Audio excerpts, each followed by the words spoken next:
May mga ingay sa unahan tol.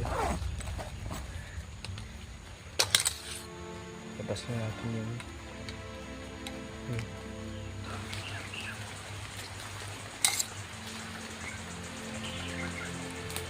kailangan talagang unahin yung seguridad ng ating mga kasamahan tol. At nakapag-sinilas na ako ngayon tol kasi basa yung boots natin.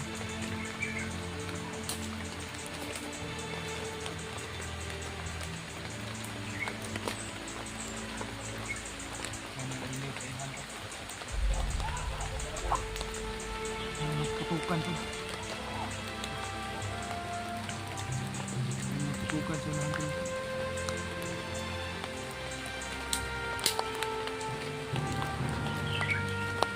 Ganito natin tutukan. Ano to para paglapit.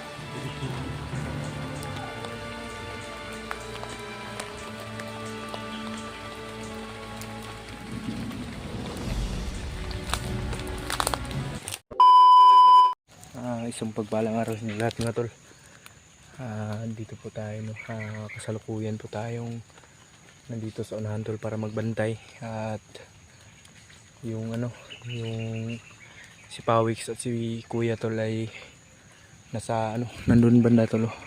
Doon sila banda kasi natutulog sila tol kasi wala silang maayos sa tulog kagabi. Ako na nga lang nag-upload sa mga video ni Kuya PG. Kaya yun tol, wala sila ngayon. At ako naman dito tol ay hindi naman medyo kalayuan tol, nandiyan lang sila banda. At ako dito tol ay alerto ako sa paligid. Kasi si Pawix tol ay nagamot na. At iwan ko lang kung nabayaran na ba yun yung pangpagamot. Pero okay naman yung gamot tol, may alibyo kaagad. May alibyo naman yung gamutan doon. At yun lang yung problema namin, yung sugat niya kasi hindi talaga naghihilom kaagad. Siguro tol ay mayroong malalang yun kasi tumagos talaga tol. Sinilip ko yung paggamot kagabi at nakita ko naman tol na tumagos talaga. Sabi ng matanda na hindi lang namin binidyo tol kasi para na rin sa privacy lang. May mga tao tol. May tao tol Yan yung sinasabi ko tol na kung para dapat mag-alerto talaga. Kasi kanina pa ako tol dito tol. Habang natutulog sila kuya.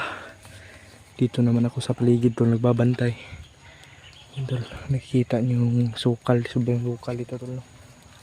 At sana ay walang nangyari sa ating masama dito. At tol, migilab shout out po sa inyo lahat mga tol, sa ating mga solid supporters diyan, sa ating mga silent viewers at sa mga iba pang taga-subaybay. At shout out po kay sa mga mami ko diyan. Migilab shout out po kay Mami Invictoria at kay Tita Amy at sa mga mami ko si hindi na lang natin babanggitin tol kasi parang lang sa privacy. At yun tol, migilab shout out po sa inyong lahat at maraming salamat po sa inyong walang sawang pagsuporta at na-achieve na po natin yung yung 7K subscribers tol. At huwag kayong mag-alala tol, okay lang tayo. May mga lang, may naririnig tayong may kumakanta tol, medyo may kalayuan din kasi siguro ay lang dyan yung mga bandido na nagkakatuwaan tol kumakanta.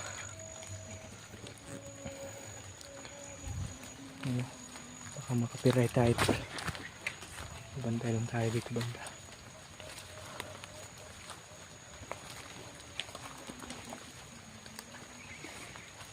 Bantay lang tayo tol. Alerto lang tayo sa paligid. Hindi talaga pwedeng pabaya tayo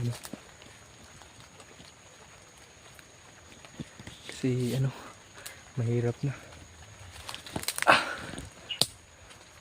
May mga ingay sa itaas tol pero hindi natin alam kung yan. Pero okay lang tol, nakapagbantay na naman tayo dito.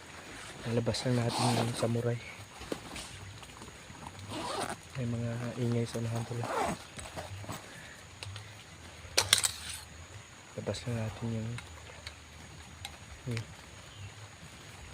samurai natin tol. May maingay dyan banda tol. At masama yung panahon tol, umuulan. At nakapag naman kami ng trapal doon, yung tolda tol, para sa pagpasilungan nila. Kaya binabantayan ko dito sa medyo hindi may kalayuan tol, kasi para mahimbing yung pagtulog nila.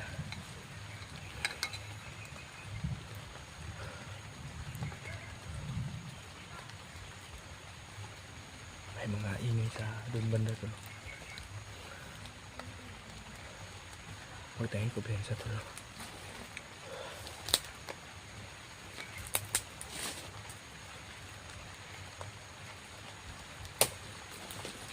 Ang talim to.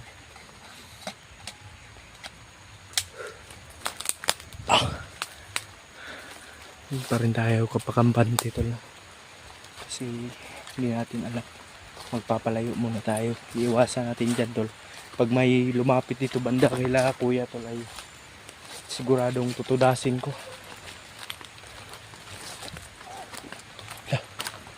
May mga ingay din banda tol. May mga nagsisigawan. Huwag tayong papalapit dun. At unahin natin yung seguridad nila kuya tol. Kasi mahirap na tol pag doon lang kasi banda sila tol. Dito banda tol. Diyan po sila banda nung natutulog sila dalawa ni Pawix. Kasi nag-usap sila ni Pawix kagabi tol eh. Mahaba-haba din kwento nila. At ako ay umuna na ng pagtulog. Mahimbing na yung pagtulog ko.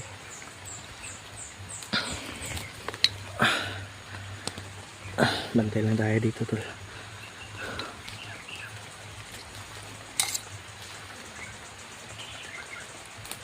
Kailangan talagang unahin yung seguridad ng ating mga kasamahan tol. At nakapag-sinilas na ako ngayon tol kasi basa yung boots natin.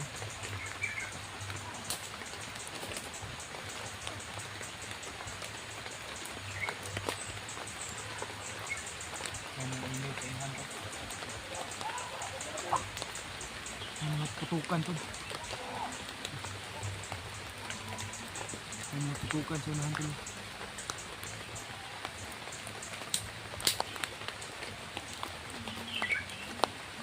Ganito natin ito para paglapit diretsuhan.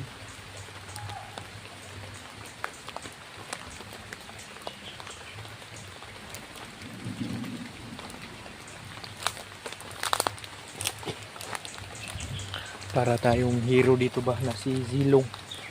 Kasi sobrang haba to. Kung nakikita niyo sobrang haba, pwede panungkit. Kahit ganyan ganyanin mo lang patay talaga yan. Yeah. Anday muna tayo dito tol. Dito muna kayo. Panoorin nyo kung may lumapit tol. Talagang tutudasin natin tol.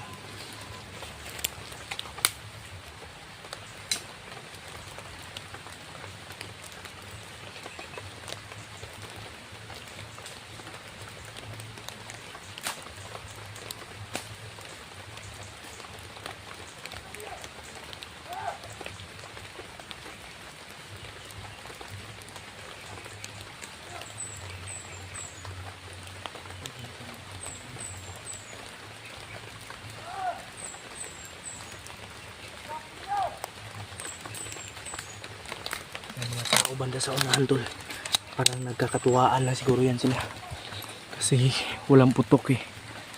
Hindi natin alam tol kung sino yan, may mga sigawan tayong naririnig. Kaya dito ay iiwas lang tayo tol. Magbabantay tayo pag may lumagpas dito tol, check na bibirahin natin kagad. Yan may mga sigawan ha. Huwag tayo kumpiyansa tol kasi hindi natin alam kung anong nandyan. Baka ikakapahamak pa natin pag pumunta tayo dyan.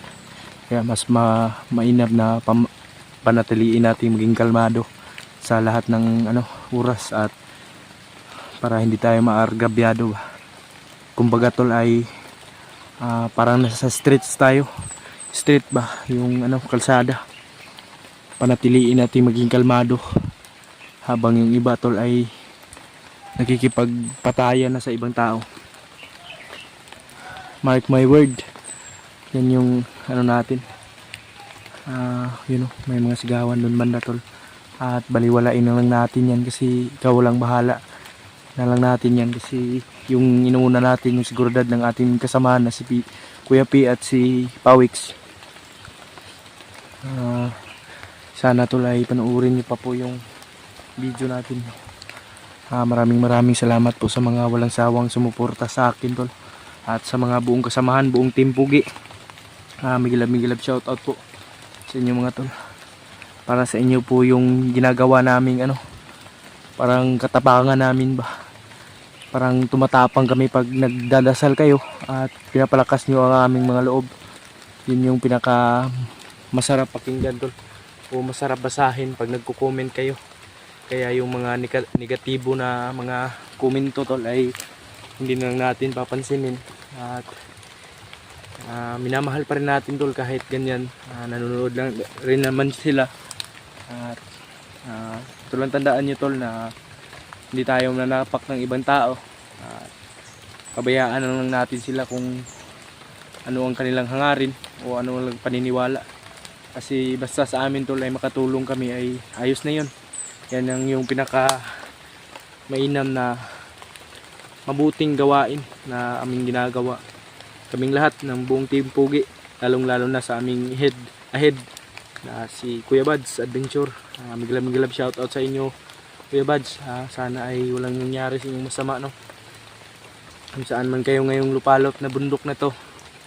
Sana ay makikita na tayo at kay Kuya Rimart at sa pamilya ni Dave, sana tol ay inyo pang anuhin yung pamilya ni Dave na ipagdasal nyo sa bawat minuto, bawat oras na sana walang mangyari silang masama.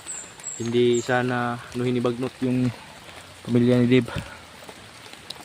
At may napapansin tayong mga ingay dyan tol. Kaya alerto pa rin tayo. May gatilyo ng baril tol. Pero hindi lang natin anuhin yan. Kasi alam nating parang nagkakatuwaan lang yung mga bandido na yan. Kasi kadalasan tol ay nagbubuksing yung mga bandido tol. Kahit walang gloves. Palakasan ba? Nagpapalakasan sila. Papatigasan.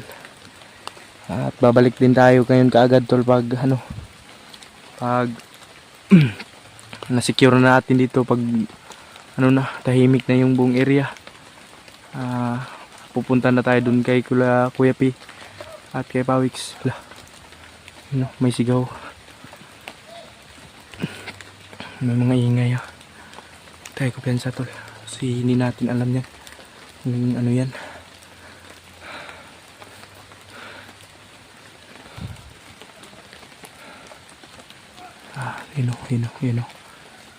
Rinig nyo naman tol, parang may kalaban sila dyan.